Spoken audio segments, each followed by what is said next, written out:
최근 10수년간 한반도의 가장 주된 군사 전략은 독침 전략으로 유사시에 중국과 일본을 겨냥해서 상대방을 무너뜨리지는 못하더라도 독침을 찔러 치명상을 입힌다는 자주국방 전략이었습니다. 이 독침 전략이 매우 중요한 것은 심지어 북한과 파키스탄과 같은 손을 꼽는 극빈국들조차도 자신들만의 필살기라는 독침에 해당하는 핵탄두를 보유하고 있다는 자체만으로도 미국을 비롯한 강대국들이 함부로 그들에게 군사적인 작전을 전개하지 못하는 것이 사실이기 때문입니다.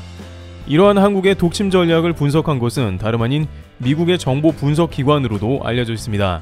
미국의 국방 관련 정보기관에서는 한국이 매년 7.6%의 군사력 증강이 이루어지고 있는 것에 주목해야 하며, 이들은 러시아와 중국을 인접한 국가로 그들에게 치명상을 입힐 만한 독침 전략을 준비 중이라고 분석합니다. 그러면서 이들 중 한국과 전쟁을 치른 국가들은 어렵게 승리를 하더라도 치명상을 입게 될 것이며 정상적인 국가 운영이 불가능할 정도의 파괴력을 가진 무기를 한국이 개발 중이라는 것입니다. 그러면서 한국은 여타 다른 나라들처럼 국경에서 상대방과 맞붙는 국지전을 준비하고 있지 않으며, 만약 북한과 전쟁을 하더라도 병사들이 소규모로 벌이는 국지전은 거의 생각하지도 않고 있으며, 한방의 게임을 끝내버릴 독침 전략으로 상상 못할 파괴력을 가진 뭔가를 준비하고 있다는 것입니다. 또 다른 미국 정치신문은 한국군이 급격하게 군사력 증강을 꾀하고 있는데, 동북아시아에서 우려될 정도로 갑자기 군사력을 증강시키는 국가는 중국이나 일본이 아닌 한국이라는 평가를 내리고 있는 것입니다. 그러면서 그들은 한국은 정치적으로 굉장히 문제가 실타래같이 꼬여있는 복잡한 국가이지만 이상하게 국방비 증강에 대해서는 여야 가릴 것 없이 일사천리로 통과되고 있다는 정황을 포착했습니다. 보수나 진보 가릴 것 없이 무기를 사들이고 있으며 내부적으로 엄청난 개발도 진행 중으로 추측되고 있다는 것이죠. 또한 한 가지 놀라운 것은 한국 국민들이 이러한 흐름을 당연하다고 생각한다는 것입니다. 이렇게 세금으로 무기를 사들이고 화력에 집중하는 것에 대해 사회적으로도 매우 용인되어 있다는 것입니다. 실제 한국의 국방비가 매년 증가해 왔으므로 이러한 분석은 나름 타당성을 갖는 것처럼 보입니다. 대한민국은 결코 만족함이 없이 화력에 집착한다는 해외의 분석이 틀린 것으로 보이지 않는 것입니다. 하지만 나라마다 모두 이렇게 국민들이 화력을 늘리는데 찬성하는 경우는 드물다고 알려졌습니다. 예를 들어 바로 옆 일본의 경우에는 절반 이상의 국민들이 자민당이 추진하는 헌법 개정을 반대하고 있습니다. 상당수의 국민들은 일본은 전쟁을 해서는 안 되고 군대는 단순한 방어용이라고 선을 긋고 있습니다. 일본 정부도 주일미군이 주둔해 있고 기존의 자위대를 유지하는 것으로 충분하다고 판단해 왔습니다. 그러다 보니 일본 정부는 자체적으로 1% 룰을 지금까지 지키고 있었는데요. 이는 수십 년간 지켜온 것으로 일본 방위비를 GDP 대비 1% 이하로 고정한다는 것입니다. 실제 1976년 GNP 대비 1% 이내로 방위비 예산을 편성하기로 일본 내각에서 원칙을 제도화했습니다. 일본의 GDP는 작지 않기 때문에 일본의 군사력을 충분히 유지하는데 문제가 없다는 판단이었습니다. 게다가 2008년에 리먼 쇼크로 인해 일본의 GDP가 급감한 것도 방위비가 1% 아래로 묶인 요인이었죠.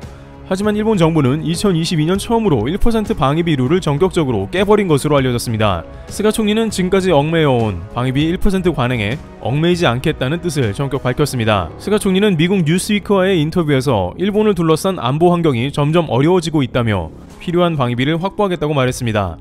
그런데 이러한 이유 중에 하나로 한국이 크게 작용했다는 것입니다. 일본 자민당 내 고위급 군사분과위원회에서는 실제 한국의 방위비에 대해 토론이 벌어졌는데, 이때 보수 고위급 위원들이 일본도 한국과 같이 방위비를 늘려야 한다고 강력하게 요구한 것입니다. 이는 극우 색깔을 띤 아베 전 총리에게 있어서는 매우 좋은 기회였기 때문에 실행만 하면 되는 것이었습니다. 게다가 총리 재임 기간 동안 내내 트럼프 대통령은 일본의 무기를 더 구매하라고 압박을 가해왔습니다. 미국 국제전략연구소는 일본이 한국과 같이 GDP의 3%까지 국방비를 끌어올려야 한다고 주장했죠. 하지만 일본은 의사결정 속도가 매우 느린 데다가 누구 하나 책임을 지려고 하지 않았기 때문에 결국에는 차일피일 미루다가 2022년에 처음으로 방위비를 올릴 수밖에 없는 일이 있었다고 하는데요. 일본이 이렇게 다급하게 방위비를 올린 이유 중 하나는 한국 국방부의 계속된 서프라이즈 발표입니다. 이 발표 때문에 한국으로 치면 장성급에 해당하는 일본 방위성의 막료장은 불만을 터뜨렸다고 하는데요. 가장 먼저 일본에서 반응한 것은 한국에서 상식을 벗어난 타임테이블 가운데 무기가 나오고 있다는 것입니다. 한국이 시험 발사에 성공한 현무4의 경우에는 이미 전술핵 수준인 TNT 1킬로톤에 해당하는 파워를 가졌는데, 문제는 미국이 한국과 미사일 지침을 완전 해제하고 한 달 뒤에 이미 개발을 완료했다는 사실입니다. 일본 한 극우 채널에서는 이에 대해 강한 불만을 가지고 한국에서 미국과 협정을 위반했다고 지적합니다. 한국이 미사일 지침 해제를 했는데 이렇게 빨리 수천 킬로미터 미사일 개발을 했다는 게 말이 되냐는 것입니다. 최근 일본의 프레지던트 온라인 등은 한국 국방부의 태도가 매우 이상하다는 말을 인터뷰를 통해 전했는데요. 수개월 전 익명의 소식통에 따르면 한국 국방부 관계자가 순항미사일 개발 소식을 전했다는 것입니다. 그런데 이 순항미사일이 한국이 어떻게 순식간에 개발을 했겠냐는 의심이 들고 있는 것입니다. 실제 한국은 현재 1500km 순항미사일 개발을 완료했는데 이는 전 세계에서 4개국만 가능하다는 기술입니다. 미국, 러시아, 이스라엘 그리고 한국 순으로 순항미사일을 가지고 있는 나라인 것이죠. 현무의 파괴력과 결합한다면 일본 전역이 그대로 사정권에 들어오기 때문에 펄쩍 뛸 수밖에 없었습니다. 게다가 한국의 현무는 양산형이기 때문에 얼마든지 사용 후 금세 만들어 리필해 놓는 방식입니다. 프레지던트 온라인은 이에 관해 한국의 문 대통령은 기쁜 마음으로 미사일 지침 종료를 전한다고 했는데 그 발표가 얼마 지나지 않아 현무의 순항미사일 등 모든 기술이 결합된 완전체가 나왔다고 지적합니다. 또한 일본이 봤을 때 가장 이상한 한국의 타임테이블은 최근에 발표한 SLBM이라고 할 수 있습니다. 일본 매체는 한국이 그 중에 가장 이상하고 종합적으로 더욱 말이 안 되는 국면을 보인다고 전하고 있습니다. 왜냐하면 한국 SLBM의 경우에는 기본적으로 핵잠을 모델로 한 잠수함이라고 전하는 것입니다. 한국은 핵잠을 만들 수 없음에도 역시 한국의 김현종 안보 제2차장은 차세대 잠수함을 핵잠이라 지칭했으며 이번 도산 안창호함이 공개되자마자 전세계 8번째인 SLBM 발사를 성공시킨 당황스러운 모습이 나온 것입니다. 게다가 이상한 것은 미국의 태도입니다. 일본은 미국이 한국 해결료 재처리를 승인할 리가 없다고 했습니다. 그러나 최근 한국은 해결료 재처리에 관한 협의를 한미 간 기관을 통해서 승인한 것으로 발표했습니다. 물론 이것이 군사 목적이 아니라고 하는데 지금까지 상황을 보면 미국은 뭔가 다 알고 있는 게 아니냐는 것이죠. 일본 고위급 소식통을 인용하면 일본의 막료급 장성이 한국 국방부 창고에는 대체 뭐가 있는 거냐 라면서 일본도 뒤처지지 않게 빠르게 무기를 확보해야 한다고 주장했다는 것입니다.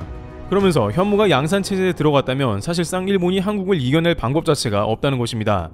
이 역시 일본에서 의심스러워하는 것은 한국의 국방부 관계자가 현무가 곧 양산체제에 들어간다고 했지만 사실상 이미 양산을 다 해놓은 게 아니냐면서 저들이 말한 것은 이미 다 해버린 것이라는 의심을 사고 있습니다.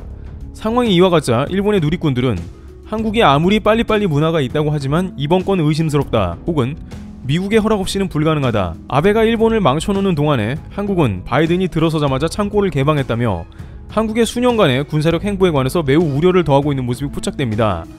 물론 일본 정부는 이러한 분위기를 이용해서 개헌을 통해 전쟁 가능한 국가로 변모하려고 할 수 있습니다. 하지만 한국은 이미 일본의 그러한 성향을 알고 있으며 수천 년간의 역사를 통해 일본은 물론 중국 등에 둘러싸여 항상 피해를 본 한국이기 때문에 화력에 집착하며 묵묵하게 곡간을 채워두고 있을 수도 있습니다. 물론 이러한 것은 군사 기밀로 항상 국방부는 관련 사안에 대해서 얼버무리고 넘어가고 있습니다만 시간이 지나고 하나씩 공개하는 무기들과 스펙을 보며 일본은 물론 중국까지 특집 방송을 편성하고 있습니다. 한국이 G7에 들어간다는 것은 단순히 무역 대국이 아니라 이제 군사 파워도 세계적이라는 것을 의미하고 있으며 심지어 미국이 파이브 아이즈까지 제1순위 국가로 영입을 추진하는 것이 무슨 의미인지 일본이 깨닫기 시작하는 것입니다. 이와 같이 한국은 화력은 아무리 모아도 모자라다며 자주 국방을 위해 조용하지만 묵직하게 움직이고 있습니다. 주변국이 한국을 건드리면 절대 안 된다는 생각이 어느 순간 자리 잡고 있는 상황인 것입니다. 테레블TV였습니다. 감사합니다.